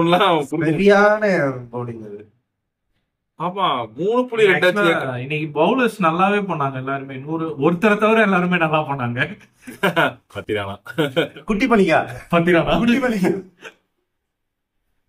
பத்திரானா கலீல் அகமதா இல்ல, கலீல் அகமது கூட ஸ்டார்டிங் நல்லா தானே போட்டாரு ஓப்பனிங்ல. பத்திரானா கடைசியில புடுக்குறப்போ பால் கையிலே நிக்க மாட்டேங்குது. எங்கெங்கயோ போடுறாரு அவர் பாட்டுக்கு, லைன் எடுத்து இஷ்டத்துக்கு போடுறாரு அவரு. வேற என்ன இவங்கள்ட்ட வந்து சிஎஸ்கே வேற பாசிட்டிவ் என்னாச்சு? பாசிட்டிவ்ல எனக்கு தெரிஞ்சு ஒருத்தவனை கரெக்டா எனக்கு இறக்கி விட்டாங்க. எனக்கு தெரிஞ்சு நான் சிஎஸ்கே வந்து அகைன் இந்த தப்பு தான் பண்ணுவாங்க. தோனி வந்து கடைசியா 11 பால் 26 அடிச்சுட்டு தோனி தோனி தோனி தான் ஜெயிச்சாங்க, தோனி தான் ஜெயிச்சாங்கன்னு சொல்லி அப்படியே கூவிட்டு கிளம்பிடுவானுங்க. ஆனா முக்கியமா ஜெயிச்சதுக்கு காரணம் ஷேக் ரஷீத். அவர் கொடுத்த ஸ்டார்டிங்ல கொடுத்த அந்த இன்டென்ட், அதை காமிச்ச அந்த நாக் தான் அது. ஏன்னா மீதி யாருமே நல்லா ஆடல. லைக் அவரோட இன்டென்ட் தான் ரச்சின் ரவிதாக்கு அப்படியே கண்டினியூ ஆச்சு. திரும்பவும் பாத்தீங்கன்னா திரிபாதி ஃபெயிலியர், ஜடேஜா ஃபெயிலியர், சிவன் துபே அவ்வளோ டாட் பால், விஜய் சங்கர் கேவலமா ஆடி அவுட்டு. ஸோ இது எல்லாமே நடந்துட்டு இருந்துச்சு. அவரு ஷேக் ரஷீத் கொடுத்த அந்த இன்டென்ட், அது கொடுத்த அந்த நாக்னாலதான் மீதி எல்லாமே கண்டினியூ ஆச்சு. அதனாலதான் கொஞ்சம் கம்ஃபர்ட்டா இருந்து கடைசி ஜெயிச்சாங்க. இல்லைன்னா திரும்பவும் அதே பழைய மம்பட்டி டீமா தான் ஆடி இருக்கும். மழுமட்டி டீமா தான் ஆடி இருக்கும். அதானே இப்ப பவர் பிளேல வந்துட்டு சிஎஸ்கே அடிச்ச ஸ்கோர் வந்து 59. அதுக்கு மெயின் ரீசனா இருந்தது ஷேக் ரஷீதும் ரச்சின் ரவித்ராவும். ஆமா, ஸ்கோர் கார்டு பார்த்தாலே தெரியுது மிடில் ஆர்டர் எவ்வளவு கேவலமா இருக்குன்ட்டு. அதுவும் இன்னைக்கு ஒரு மூவ் பண்ணானுங்க, ஜடேஜா வந்து டாப் முன்னாடி இறக்கி விட்டாங்க. அருமையான மூணு என்னமா யோசிச்சிருக்காரு. ஆனா இந்த இடத்துல நான் ஒருத்தர பாராட்டுவே, நீங்க ஏத்துக்க மாட்டீங்க. சொல்லுங்க. தூபேவா அவன் தான் விஜய் சங்கர் அவுட் ஆனதுக்கு அவன் தான்டா காரணம். அவ்வளவு பிரஷர் வந்ததுக்கு ஈஸியா ஜெயிக்க வேண்டிய மேட்ச கஷ்டமா கொண்டு போனதே அவன் தான்டா. எனக்கு என்னன்னா அத்தனை ஃபால் ஆஃப் விக்கெட்ஸ்ல சிவம் துபே வந்து தட்டுத்தன மாதிரி பயத்திலே தன்னோட விக்கெட்டை தேக்கி வச்சுக்கிட்டாரு. தேக்கி வச்சு தட்டி தட்டி கொஞ்சம் கொஞ்சம் ரன் அப்படியே நவுத்திக்கிட்டே இருந்ததுனாலதான் தோனி இறங்குறப்ப கொஞ்சம் ஈஸியா இருந்துச்சு.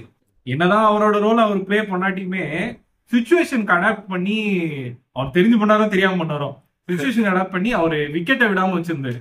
ஏன்னா அதுக்கப்புறம் யோசிக்கிறேன் இப்ப அந்த இடத்துல அதே மாதிரி சிவம் துபேவும் அவுட் ஆயிருந்தா பின்னாடி யார் உங்களுக்கு வந்து தோனி கொண்டு. அது கரெக்ட் தான்.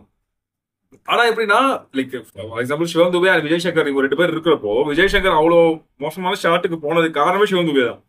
அந்த டைம்ல பயங்கரமா டாட் பால் ஆடிட்டாரு, 8-10 டாட் பால் ஆடிட்டாரு. நான் இன்னொன்னு என்ன யோசிச்சேன், லைக் வந்த உடனே டக்கு டக்குன்னு 2-3 விக்கெட் விழுந்துருச்சு அந்த இதுல. ஆக்சுவலா என்னன்னா ரச்சின் விக்கெட்டுக்கு அப்புறம் சரசரன் போக ஆரம்பிச்சிருச்சு. கம்ஃபர்டபுளான பொசிஷன்ல தான் இருந்தாங்க. ஆமா, ரன் ரேட்லாம் எங்கேயோ இருந்தது. ரெக்கார்டு வந்து 11 கிட்ட வந்துருச்சு அதுக்கப்புறம். ஆமா இவனுங்க 6ல ஆடிட்டு இருக்கிறானுங்க. இன்னும் கொஞ்சம் ஸ்ட்ராங் பண்ணியே ஆகணும் அவங்க. இதுல ஒரு கோட் நைஸா ஒளிஞ்சுகிட்டு இருக்கு. நம்ம ரெகுலரா தப்பிச்சுட்டே இருக்கு அந்த கோட்டு. இன்னைக்கு லைட்டா தப்பிக்குது. திரிபாத்தியா நீங்க சிவம் அந்த ஆடை அடிச்சு பார்த்தாச்சு, அவுத்து பார்த்தாச்சு. இல்ல நம்ம இப்ப சிவம் துபே சொல்றோம்ல, ஃபர்ஸ்ட் சொல்ல வேண்டியது அந்த ஆளதான், அந்த பண்ணிருக்க வேண்டியதுதான். அது அப்படியே பாஸ் ஆகி தான் இவ்வளவு தூரம் ஆச்சு. அட்லீஸ்ட் அவர் ஒரு 20 ரன்ஸ் கிட்ட போயிருந்தா கூட பிரஷர் இல்லாம ஆடி இருப்பாங்க பின்னாடி வரங்க. இப்ப சிவம் துபேவே கூட ஷாட்ஸுக்கு போய் அவுட் ஆயிருந்தாலும் இவர் அடிச்சு தந்திருக்கிறாரு, அதனால அந்த பிரஷர் இல்லாம அடுத்தாலும் ஆடுவாங்க. எனக்கு கேப்டன்சி மாறினா வந்து சேஞ்ச் ஆகும் அப்படி இப்படி சொல்றாங்க. எனக்கு நார்மலா அது ஓகே, அது அந்த ஒரு பூஸ்ட் கிடைக்கும், அதெல்லாம் வேற. ஒரு நார்மல் இண்டிவிஜுவலாவே உனக்கு இத்தனை மேட்ச் சான்ஸ் கொடுக்குறான், நீ ஒரு இன்டென்ட் காமிச்சாதான் அவுட் ஆகு. நீ 2 பால் இறங்கி சுத்தி 4 ஒரு 4 அடிச்சுட்டு ஒரு நீ ஓகே 10 பால் ஆடிட்ட, 10 பாலுக்கு 15 அடி, 10 பாலுக்கு 18 அடி அடிச்சுட்டு அவுட் ஆகு, அது பிரச்சனை இல்லை. அட்லீஸ்ட் அப்படியாவது பண்றா. அதையும் பண்ணாம என்ன ஷாட் நான் போறேன், நான் எந்த மாதிரி கேம் ஆட போறேன்றதே திரிபாதிக்கு தெரியல. அவர் இன்டென்ட் மட்டும் தான் இருக்கு, கிளாரிட்டி இல்ல. இன்டென்ட் பிளஸ் டான்ஸ் தான் இருக்குது. மற்றபடி லைக் சிஎஸ்கே எனக்கு தெரிஞ்சு பேட்டிங்ல பெரிய பாசிட்டிவ் எனக்கு தெரிஞ்சு லைக் ஃபர்ஸ்ட் அண்ட் லாஸ்ட் சொல்லிடலாம். லைக் ஷேக் ரஷீதும் தோனியும். எனக்கு இதுல வந்து எனக்கு எனக்கு என்னன்னா தோனி நம்ம வீடியோவே சொன்னதுதான், தோனியோட கேம் அப்படிதான் இருக்கும். லைக் அவரு நம்ம வந்து சொல்றோம் அவர் ரிட்டையர் ஆகும்னு சொல்றோம் சொல்றாங்க. அண்ட் அவர் வந்து எதுக்கு தோனி இருக்காருன்னு கேட்கறாங்க, அசிங்கமா பேசுறாங்க. இவர் இருக்கிறதே வந்து அசிங்கமா இருக்குது, வெளியே போக சொல்லிடுங்க, அவர் ஏன் 48 வயசு என்னென்னமோ எல்லாமே சொல்றாங்க. 4 மேட்ச் தோத்துருக்காங்க. நம்ம என்ன சொன்னோம்னா அவரு இந்த கேம் தான் ஆடுவாரு அண்ட் அவருடைய இன்னிங்ஸ் வந்து எஃபெக்டிவா இருக்கணும் அப்படின்னா அதுக்கு முன்னாடி இருக்க 5 தருதலைங்க ஒழுங்கா ஆடணும். அந்த தருதலைங்க ஒழுங்கா ஆடாம இவரை மட்டுமே வந்து நீ வந்து 50 பாலுக்கு 150 அடினா எப்படி அடிப்பாரு அந்த ஆளு? இன்னைக்கு பார்த்தா இன்னைக்கே பாத்தீங்கன்னா நிறைய டூஸ் எடுக்க வேண்டிய இடத்துல வந்து தோனி வந்து ஒரு சிங்கிள் தான் எடுத்து நிறைய சிங்கிள் தான் எடுத்திருந்தாரு. சோ அதுலயே தெரியுது அவர் வந்து வீக்கா இருக்காரு அப்படின்னு. ஆனா இன்னைக்கு வந்து அவர் காமிச்சிட்டாரு என்னால ஆட முடியும், 236 ஸ்ட்ரைக் ரேட்ல 250 ஸ்ட்ரைக் ரேட்ல என்ன ஆட முடியும்னு காமிச்சாரு. சோ அவருடைய இன்னிங்ஸ் ஏன் எஃபெக்டிவா இருந்துச்சுன்னா அகைன் ஷேக் ரஷீத் ஆடுனதுனாலதான், ரஷீத் ரவி ஆடுனதுனாலதான். சோ அந்த மாதிரிதான் அவருடைய இன்னிங்ஸ் இருக்கும். சோ எனக்கு தெரிஞ்சு குடோஸ் தோனி. அவர் வந்து இன்னைக்கு பினிஷ் பண்ணது திரும்ப ஓஜி பினிஷர் நான் தான் அப்படின்ற மாதிரி திரும்ப இன்னைக்கு காமிச்சிட்டாரு. லைக் ஒரு பக்கம் சிவம் துபே பயங்கரமா தட்டு தருமாறிட்டு இருக்கப்போ இவர் வந்து சூப்பரா ஆடி கொடுத்தாரு. எனக்கு இதுல பெரிய டிசப்பாயின்மெண்டே விஜய் சங்கர் தான். ஸ்டார்ட் பண்ணது நல்லா ஸ்டார்ட் பண்ணாரு, நல்ல இன்டென்டோட தான் ஸ்டார்ட் பண்ணாரு. ஆனா டப்புன்னு விக்கெட் போயிடுச்சு அன்பார்ச்சுனேட்லி எனக்கு அது. ஏன்னா அவர் மேல பெரிய ஹோப் இருந்துச்சு, ஓகே இவர் அடிக்கக்கூடிய ஆள் தான், கொஞ்சம் சப்போர்ட் பண்ணா ஈஸியா ஜெயிப்பாங்கன்னா. ஏன்னா அவ்வளவு கஷ்டமான டார்கெட்லாம் ஒன்றும் இல்லை, ஸோ ஈஸியா ஜெயிப்பாங்கன்னு நினைச்சோம். ஆனா ஜெய்சங்கர் லைட்டா குழப்பிட்டாரு.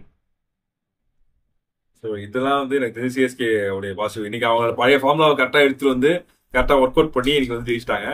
இதுக்கப்புறம் இந்த பேசினாதானே இந்த ஃபார்முலாவுக்கு ரொம்ப ஹெல்ப், இந்த ஃபார்முலாவுக்கு ரொம்ப ஹெல்ப் பண்ணது வந்து இல்ல சிஎஸ்கேவோட. நீ என்ன சிஎஸ்கே பாசிட்டிவ் சொல்ல போறியா நெகட்டிவ் சொல்ல போறியா? நான் ஒன்னே ஒண்ணு சொல்லணும், ஐ அப்ரிஷியேட் ஜடேஜாஸ் பவுலிங். ரொம்ப நாளைக்கு அப்புறம் நல்லா கண்டின் பண்ணி போட்டிருந்தாரு, எனக்கு திருப்தியா இருந்துச்சு அதை பாக்குறப்ப. ஆமா 2 விக்கெட் வர எடுத்தாப்ல. லைக் ரொம்ப கஷ்டப்பட்டாங்க நடுவில், அந்த ஸ்பின் ஷோக்கை வந்து போட்டு ரொம்ப கஷ்டப்பட வச்சுட்டாங்க. அண்ட் ஓப்பனிங்மே நான் பார்த்தேன் 3 ஓவர் வந்து கலியில் ஆகும்போது அண்ட் கம்போஸ் 2 பேருக்கும் கொடுத்துட்டாங்க, ஸ்பின்னர்ஸே கொண்டு வரல. அது நல்லா இருந்துச்சு அது பாக்குறதுக்கு. லைக் நீ 2 பேரும் ரிதம்ல இருக்கீங்க, நீங்களே போட்டு முடிச்சிருங்க பவர் பிளேன்ற மாதிரி சூப்பரா இருந்துச்சு, நல்லா இருந்துச்சு அது கேப்டன்சி. ஸோ இது வந்து சிஎஸ்கேவோட பாசிட்டிவ்ஸ். இந்த ஃபார்முலா தான் சொல்லல, பழைய ஃபார்முலா கரெக்டா கொண்டு வந்து ஜெயிச்சிட்டாங்க சிஎஸ்கே. அந்த ஃபார்முலாவுக்கு ரொம்ப அழகா நிறைய ஹெல்ப் பண்ணது வந்து எல்எஸ்ஜி. அது முக்கியமா அதுலயும் ஒருத்தர் இருக்காரு,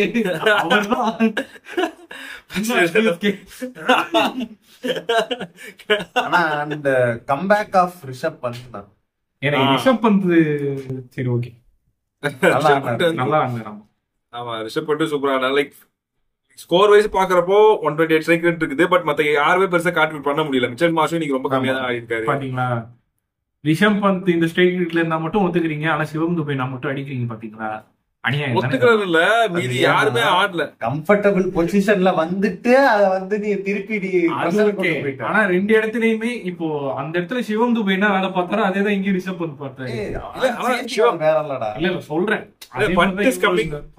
பண்ட் வந்து ஒரு மோசமான ஃபார்ம்ல இருந்து வராரு. அவர் இந்த 63ன்றது அவருக்கு பெரிய கான்ஃபிடன்ஸ் கொடுக்கும். லைக் இந்த இன்னிங்ஸோட ஆமா எஃபெக்ட் வந்து 30 பாலுக்கு 60, 20 பாலுக்கு 40. சிவம் துபை என்னன்னா ஒரு சாமி 2 சாமி என்னைக்கு ரீல்ஸ் போட்டானா அன்னைக்கு அழிஞ்சான் அவன், அன்னைக்கு அழிந்தான். சோ அதுலதான் பிரச்சனை ஆரம்பிச்சுது. அதுக்கப்புறம் பெருசா எதுவும் பெர்ஃபார்ம் பண்ணாமே தெரியல. லைக் ரிஷப் பண்ட் இந்த 63 எஃபெக்ட் வந்து எப்படின்னா அடுத்தடுத்த இன்னிங்ஸ்ல வந்து அவருக்கு அந்த கான்பிடன்ஸ் இருக்கும். சரி என்னால ஒரு அடுத்த கான்பிடண்டா ஒரு 30-40 அடிக்க முடியும்ன்ற கான்பிடன்ஸ் வந்து ரிஷப் பண்ட்டுக்கு இருக்கும். ஒரு கேப்டனாவும் அவருக்கு அந்த கான்பிடன்ஸ் கொடுக்கும். அண்ட் வந்து பதோனியும் நல்லா ஆரம்பிச்சாரு, 3 லைஃப் எல்லாம் கிடைச்சது, ஆனா அதை பெருசா அவர் யூஸ் பண்ணிக்கல. அப்துல் சமாத் கடைசியில வந்து கொஞ்சம் நல்லா அடிச்சு கொடுத்தாரு. ஆரம்பத்துல மார்க்ரம் வந்து நல்லா ஃப்ளோவா ஆடிட்டாரு. லைக் மத்த மேட்சஸ்ல முன்னாடி மேட்சஸ்லாம் அவர் வந்து இன்னைக்கு ஃபெயில் ஆனாரு. மார்ஷுக்கு பெருசா மாட்டல இன்னைக்கு. முக்கியமா நிக்கோலஸ் பூரன், லைக் இந்த பேட்டிங் ஆர்டர் வந்து யாரை ஹெவியா நம்பி இருக்குன்றது இன்னைக்கு தெரிஞ்சிருச்சு. பூரன் அடிக்கல அப்படின்னா இவங்க காலி அப்படின்ற மாதிரி. பூரன் நீங்க அடிச்சதுனால ஈஸியா 190 கிராஸ் பண்ணிருப்பாங்க, சிஎஸ்கே அகைன் தோத்துருப்பாங்க. இது வந்து இல்ல அதான் சொல்றேன், அந்த 166 மார்க் இன்னும் ஜஸ்ட் ஒரு 15 ரன் அந்த 180 கிராஸ் பண்ணிட்டாங்கன்னா சிஎஸ்கே தோத்துருப்பாங்க கண்டிப்பா. கண்டிப்பா கடைசி ஓவர் முந்தின ஓவர்ல வந்து பிஸ்னாய் கேட்ச டிராப் பண்ணி தோனியோட கேட்ச ஆமா என்னென்னமோ பண்ணி கடைசியில ஜெயிச்சாங்க. இதுல ரொம்ப ஆர்வமா சந்தோஷ் வந்து வெயிட் பண்ணிக்கிட்டு இருக்க ஒரு ஆளு. நீங்க பேசிருப்பா அந்த பவுலிங்ல என்ன நெகட்டிவா இருந்துச்சு? நெகட்டிவ்க்கு முன்னாடி ஒரு பாசிட்டிவ் சொல்லிக்கிறேன். எனக்கு நீ ரவி பிஸ்னாய் பவுலிங் எனக்கு ரொம்ப பிடிச்சிருந்தது. சொல்லி விக்கெட் எடுத்த மாதிரி இருந்தது. 2 விக்கெட் டப்புன்னு சொல்லி எடுத்தாரு கேட்ச். எனக்கு பயங்கரமா தரலன்னு இருந்துச்சு. ஆமா எனக்கு ஆக்சுவலா அது பெரிய நெகட்டிவ். ஏன்னா ஆக்சுவலா ஃபர்ஸ்ட் வந்து ஆகாஷ்தீப் டெத் ஓவர் ஸ்டார்ட் பண்ணும்போது ஆகாஷ்தீப் வந்து ஓவர் போட ஆரம்பிச்சாரு. அப்பயே அவர் எக்ஸ்பென்சிவா தான் போனார் அந்த ஓவர். அந்த நேரத்துல இவர் இருந்தார், தோனி உள்ளதான் இருந்தாரு. சோ அந்த இடத்துல நம்ம ஏன் ரவி பிஸ்னாய் அவங்க ட்ரை பண்ணானே தெரியல. ஏன்னா ஒரு ஓவர் இருந்துச்சு சிவம் துபே. ஆமா அவர் அப்படியே அடிச்சு தள்ளிட்டாரு. அவங்க அது ஒரு முட்டாள்தனம் தான் ரிஷப் பண்ட் பண்ண கேவலமான முட்டாள்தனம். அதாவது லெக் ஸ்பின்னர் வந்து லெஃப்ட் ஹேண்ட் பேட்ஸ்மேனுக்கு போடக்கூடாதுன்ற கேவலமான பயம். அது வந்து பெரிய மிஸ்டேக். ஆக்சுவலா அந்த மிஸ்டேக் எங்க தெரிஞ்சுன்னா இன்னொருத்தட்ட பால விட்டாங்க, அவர்கிட்ட தெரிஞ்சு. பேசுப்பா பேசு. சிஎஸ்கே பிளேயர் விசுவாசம் சிஎஸ்கே காமிச்சது. அங்கிட்ட வேணாலும் பால் போடுவாங்க. அப்படிதான் போட்டிருந்தாரு. ஐயோ, அப்பா. ரெண்டு பேருமே ஆக்சுவலா எனக்கு ரெண்டு பேரோட பவுலிங்குமே ரொம்ப கடுப்பாச்சு. இல்ல எனக்கு ஏன் வேற எந்த பவுலர்ஸும் இல்லையா, ஆவேஷ் கானையும் ஷர்துல் தாக்கூரையும் விட்டா ரொம்ப அவங்களே ரிலை பண்ற மாதிரி இருக்கு. ஆவேஷ் கான்லாம் ஆரம்பத்துல இருந்தே கேவலமா தான் போட்டுக்கிட்டு இருக்காங்க. அவங்கதான் பவுலர்ஸ் எல்லாமே என்சிஏக்கு போயிட்டாங்களே இன்ஜுரி ஆகி. ஆமா, உண்மையிலே பவுலர்ஸ் இல்லைன்னு தெரியுது பச்சையா. டெத் ஓவர்ல போறது அவங்ககிட்ட பவுலர்ஸே இல்ல. போன இயர் மொஷின் கான் ஒருத்தர் தான், அவன் தான் இன்ஜுரின்ட்டு இப்போ போனது. அவனை ரீப்ளேஸ் பண்ணி இது ரீடைன் பண்ணி வச்சிருந்தாங்க எல்எஸ்டி. ஆமா ஆமா. சோ அவருக்கு பதிலா வந்தது தான் இந்த ஷர்துல் தாக்கூர். அது ஷர்துல் தாக்கூர் சென்னையில இருக்கும்போதே ஒழுங்கா போட மாட்டாரு. அவரையே ஏன் தோனி யூஸ் பண்றாருன்னு அப்பயே நமக்கு காண்டாகும். எந்த நம்பிக்கையில ஆனா அவருங்களை தான் ரிலை பண்ணிருக்காங்க, வேற வழியே இல்லை உங்களுக்கு. அது ஒரு பெரிய கோல். அந்த மாதிரி இருக்கிறப்போ ரவி கிருஷ்ணாக்கு ஓவர் கொடுக்காதது மிகப்பெரிய தவறு. அது அந்த கேவலமான ஒரு பயம். ஷர்துல் தாக்கூர் தெரிஞ்சு சிஎஸ்கே ஞாபகத்தை வேண்டாரு நினைக்கிறேன். எப்பயுமே தோனி வந்து விக்கெட் கீப்பர் நிக்கிறப்போ வைட் வைடா போட்டே இருப்பாரு. தோனி எங்க திட்டுவாரோ அப்படின்னு சொல்லிட்டு வைடா கரெக்டா போடலன்னா wide outside off stump போடல அப்படின்னா திட்டுவாரோன்னு சொல்லி பயந்து வைடு போடுவாரு. இன்னைக்கு தோனி பார்த்தா இது பழக்க வருஷத்துல சரி நம்மளும் வைடு போடுவோம், ஒரு 4 வைடு போடுவோம். இன்னைக்கு ஒரு நாள் போட்டாரு. போட்டுட்டு கரெக்டா போடுறேன் தலை நல்லா போடுறேன். எனக்கு அப்பவே நான் சொல்லிட்டு இருந்தேன், நான் காலை வரப்பே சொல்லிட்டு இருந்தேன், கண்டிப்பா பாரு தோனி வந்தோடனே இவனுக்கு பயந்தே ஒயிட் நிறைய போடுவானுங்க பாருங்க. அதே மாதிரி தான் போட்டானுங்க, ஏகப்பட்ட ஒயிட் போட்டானுங்க. அதுதான் ஒரு பெரிய பிரச்சனை. அவங்க மேட்ச் தோத்ததே அந்த இடத்துலதான். பிளானே இல்ல. ஃபாஸ்ட் பவுலர் போடுற நீ ஃபாஸ்ட் பவுலர் போற, நீ வந்து சிவம் துபேக்கு பயந்துகிட்டு நீ வந்து ரவி கிருஷ்ணாய் கொடுக்காம நீ ஃபாஸ்ட் பவுலர் போடுற. தோனி அடிப்பான்டா, அந்த ஆளு ஈஸியா சொல்லி வச்சு அடிப்பான். நீ எந்த பக்கம் போனாலும் அடிப்பான் அந்த ஆளு. நீ என்னன்னா நீ வந்து சிவம் துபேக்கு வந்து பயந்துகிட்டே நீ வந்து தோனியை வந்து மறந்துட்டு இந்த பக்கம் தோனி அடிச்சு கொடுத்து போயிட்டாரு அது பாட்டுல. சிவம் துபே ஏதோ நல்ல ஃபார்ம்ல இருந்தாரு, ஆடிட்டு இருந்த மாதிரி. அவரும் ஒரு பாயிண்ட் தோனி அடிக்க ஆரம்பிச்சோடனே அவனும் ஜாலி ஆயிட்டான். நானும் அடிக்கிறேன் அடிக்க ஆரம்பிச்சிட்டாரு. ஆமா, எல்லாம் மிஸ் டைம் ஷாட்ஸ் தான் அடிச்சது, எல்லாம் மிஸ் டைம் ஷாட்ஸ். அது ஆனா அந்த மேட்சே காஸ் பண்ணிடுச்சு அந்த மிஸ்டேக் ஆக்சுவலா. ஆமா, ஏன்னா 3 ஓவருக்கு இவங்க ஏதோ 200 அடிச்சு வச்சிருக்க மாதிரியும் சும்மா ட்ரை பண்ணலாம் ஷர்துல் தாக்கூர் கொடுக்குற மாதிரி. இவங்க லைக் நீ பார்த்த அப்படின்னா ஸ்பின்னர்ஸ் தான் ஆக்சுவலா அவங்களுக்கு நல்ல அசிஸ்ட் ஆயிருக்குது. திக்வேஷ் 423, எய்டன் மார்க்கம் ஒரு பார்ட் டைம் போலர், சும்மா கையை சுத்திட்டு போறவரு. ஒரு wicket out of nowhere Aiden Markram came out of சிலபஸ்ன்ற மாதிரி சூப்பரா போட்டிருக்காரு அவர். அவர் ஆக்சுவலி ஒரு முக்கியமான விக்கெட் எடுத்து விட்டாருன்னு நினைக்கிறேன். ரவீந்திரா எல்பிடபிள்யூ போறப்ப சும்மா இல்லாம ஒரு இதை வர எடுத்துட்டு போனாரு, ஒரு ரிவ்யூ வர கழிச்சுட்டு போனாரு ரவீந்திரா. அது நல்லா பச்சையா தெரியுது அவுட்டு, அவங்க ஒரு ரிவ்யூ வர எடுத்துட்டு போனாரு. அதுதான் எனக்கு இது நல்லாவே தெரியுது. அது அந்த கேப்டன்சிலையும் சரி, லைக் அவங்க பவுலிங்லயும் சரி, சுத்தமா நல்ல ஒரு பிளானே இல்லாம அவங்களுக்கு எடுத்த ஒரே பிளானு வைடா அவுட் சைட் ஆஃப் ஸ்டம்ப்ல யாக்கர் போட ட்ரை பண்ணணும். அது மிஸ் பண்ணா 4-6, இல்லன்னா நம்ம தெய்வாதீனமா கரெக்டா போட்டோம் அப்படின்னா அது டாட் பால். அப்படிதான், அது வேற எந்த பாலுமே அவங்க ட்ரை பண்ணவே இல்லை. அது வந்து ஒரு மட்டமான பிளான். அது மட்டுமே like wide outside off ஸ்டம்ப்ன்றது ஒரு சூப்பரான பால். ஆனா அது வந்து சர்ப்ரைஸா வரணும். ஒரு பவுன்சர் எப்படியோ அதே மாதிரி இதுவும் சர்ப்ரைஸா வரணும். இல்லையா உனக்கு எல்லா பாலும் போட தெரியுமா? இப்ப நட்டு பார்த்தா சொல்லி வச்ச மாதிரி ஆக்கள் போட்டே பார்க்கலாம். அந்த மாதிரி உனக்கு போட தெரியுமா? அப்படி போடு. நீ பேட்ஸ்மேனுக்கு பயந்துகிட்டு நீ போட்ட அப்படின்னா கண்டிப்பா நீ ஃபெயிலா தான் ஆகும். இதுல பயந்துட்டு நோ பால் வர போட்டாங்க. எல்லாமே பண்ணானுங்க. எவ்வளவு அந்த மேட்ச் எவ்வளவு சீக்கிரமா முடிவு பண்ணானுங்க. சார் எப்படி நாங்க தோக்க போறோம், கொஞ்சம் சீக்கிரமா முடிச்சுட்டு போலான்னு பார்த்தா இந்த தூவே அப்பயும் டாட் பால் வச்சிருக்காரு. நான் தான் ஈஸியான பால் போடுறேன், மேட்ச் ஆடியேண்டா அப்படின்ற மாதிரி இருந்துச்சு. எனக்கு தெரிஞ்சு எல்எஸ்சியோட ஸ்பின்னர் சூப்பரா போட்டிருக்காங்கண்ணா.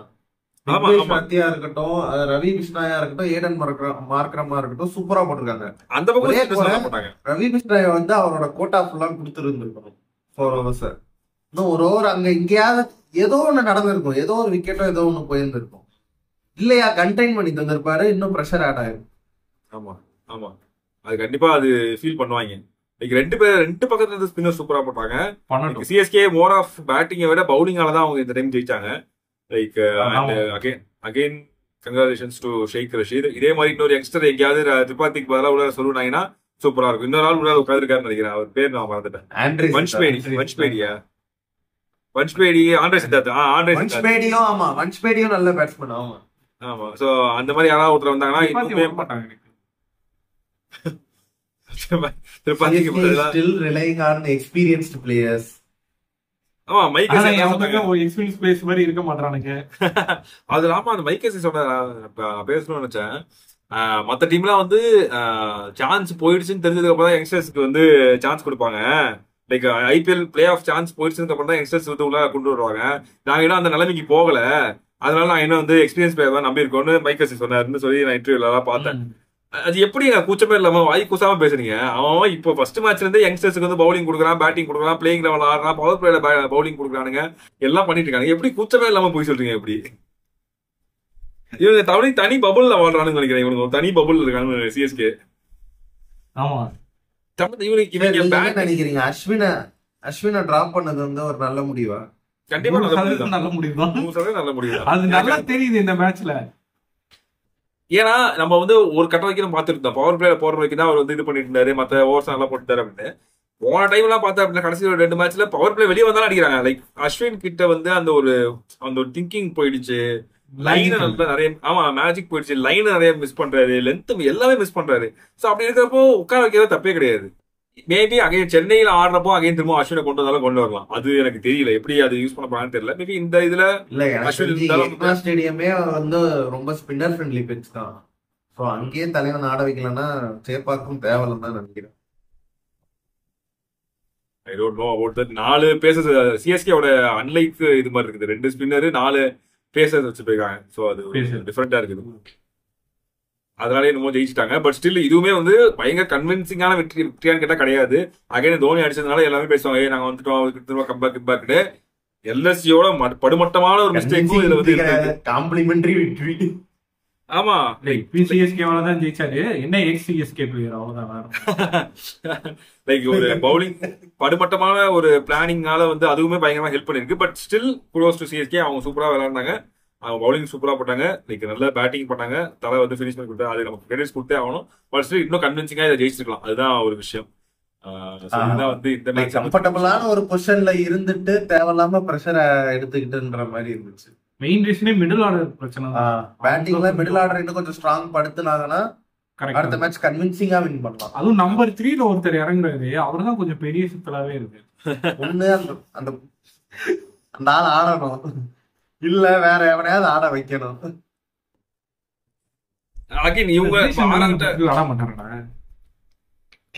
ஜிடில ஆடிட்டு தான் இருந்தான். ஆட முடியாது தானே. ஜெய்சங்கர் வந்து இங்க ஹிட்டரா பாக்கணும். என்னடா சொல்றீங்க? அது அவருக்கு தெரியுமா? இல்ல இதுல இன்னொரு பிரச்சனை நம்ம ஆர்ஆருக்கு சொன்ன அதே பிரச்சனை தான் இப்ப சிஎஸ்கேக்கு இருக்குது. லைக் இன்னுமே அவங்க வந்து பேட்டிங் ஆர்டரை கன்ஃபார்ம் பண்ணல. இதுதான் இவங்க தான் இப்படிதான் ஆட போறாங்கன்னு தெரியல. பிளேயிங் லெவல் இன்னும் கன்ஃபார்ம் பண்ணல. சோ அது அகைன் திரும்பவும் சொல்றேன், இது வந்து நம்ம சிஎஸ்கேக்கு வந்து வன்மமா பேசலாம் சொல்லலாம். அகைன் இது லக்கி பை நிறைய லக்கு அவங்களுக்கு இருந்துச்சு, அதனால இன்னைக்கு ஜெயிச்சாங்க. எதிர் டீமும் நிறைய ஹெல்ப் பண்ணாங்க, நீங்க ஜெயிக்க சொல்லிட்டு எதிர் டீமும் நிறைய ஹெல்ப் பண்ணாங்க. சோ அது இவங்க இன்னும் இதை வந்து திருத்திக்கல, இது பண்ணல அப்படின்னா திரும்ப அடுத்த மேட்சஸ் வந்து தோல்விகள் நிறைய காத்திருக்குது. அண்ட் நேற்று வந்து பங்காளிகள் 2 பேரும் ஒரே மாதிரி ஜெயிச்சிட்டாங்க. லைக் ஆல்மோஸ்ட் முடிய வேண்டிய மேட்சை அப்படியே கையில அப்படியே இழுத்து பிடிச்சி கடைசியில வந்து ஜெயிச்சிட்டாங்க. ஸோ இதுதான் வந்து இந்த 3 மேட்சஸை பத்தி எங்களுடைய கருத்துக்கள். இதுல பெஸ்ட் பேட்டர் எனக்கு தெரிஞ்சு ஆப்வியஸா நான் சொல்லணும் அப்படின்னா ஷேக் ரஷீத் நான் சொல்லுவேன். பட் இம்பாக்ட் படி பார்த்தா தோனி தான் கண்டிப்பா சொல்லி ஆகணும். இம்பாக்ட் படி இல்ல, எனக்கு ஷேக் ரஷீத் தான். ஷேக் ரஷீத் நான் இல்லன்னு சொல்லல, but still final impact Dhoni தான். அந்த 25-10 இல்லனா 25 from 11 26 from 11 இல்லனா மேட்ச் ஜெயிச்சிருக்க முடியாது. பின்னாடி யாரும் வந்து அடிச்சு தந்திருக்க மாட்டாங்க. சோ எனக்கு தோனி. நான் வேணா சிவம் துபே சொல்லட்டுமா? 43 அடிச்சிருக்காரு. நோ கம்முனுங்க. ஏன்னா நீங்க வேற பெஸ்ட் பவுலர் லேட்டா without a doubt Shardul Tharoor Ahmed. ஆனா பெஸ்ட் பவுலர் நூர் அகமத். எனக்கு Ravi பிஷ்ணன். Even though he is wicketless, அதாவது 4 ஓவர் போட்டு 13 ரன் தான் கொடுத்துருக்குதுன்றது ஒரு பெரிய விஷயம். அவ்வளவு எக்கனாமில போடுறதுன்றது ஒரு பெரிய விஷயம். அது ஒரு T20 செட்டப்ல. சோ நான் பெஸ்ட் பவுலர் வந்து 100 அமௌண்ட் தான் கொடுப்பேன். நீங்க அவனுக்காவது கொடுத்துக்க. அவங்க என்ன வந்து வாங்குவாங்க சொல்றதுதான். 150 கொடுத்த அந்த பிரஷர் தான் வந்து மீதி பவுலர்ஸ்க்கு வந்து விக்கெட்ஸா கன்வெர்ட் ஆயிருக்குது. அது அந்த மெயின் காரணம் கண்டிப்பா தெரியுது. லைக் அவர் போட்ட விதமா இருக்கட்டும், அவர் கண்டென்ட் லைக் சில்லற காசு ஒருக்கி கொடுத்துருக்காரு. நீ 2 உனக்கு 2 ரன்னு, உனக்கு 2 ரன்னு, உனக்கு இந்த போன 3 ரன்னு அப்படி கொடுத்துருக்காரு. So best bowler 100 Ahmed. And Ravi Bishnoi அவரு கண்டிப்பா ஓவர் கொடுத்துருந்தா மேட்சை முடிச்சு கொடுத்துருப்பாரு. அவரும் பெஸ்ட் பவுலரா எடுத்திருப்பாரு. படுபாவி பயலுக்கு கொடுக்காம விட்டானுங்க. ஸோ இதுதான் வந்து இந்த 3 மேட்சை பத்தின எங்களுடைய கருத்துக்கள். உங்களுடைய கருத்துக்கள் என்ன வந்து கமெண்ட் சொல்லுங்க. இந்த 2 டேஸ் வந்து எனக்கு தெரிஞ்சு 3 டாப் ஃபேமஸான டீமுக்கு வந்து ஹாப்பியான ஒரு நியூஸா இருக்கும், ஹாப்பியான ஒரு நாட்கள். ஐபிஎல் ஸ்கிரிப்ட் ரஞ்சித் கையை விட்டு நழுவுது என்னன்னு பாருங்க. அண்ட் ஜிபி நல்லா இல்ல, கேவலமா இருந்துச்சு ஜிபி. ஜிபி தனி வீடியோ வரும் எடுக்கிறதுனா சொல்லுங்க, நானும் சேர்த்துக்கிறேன்.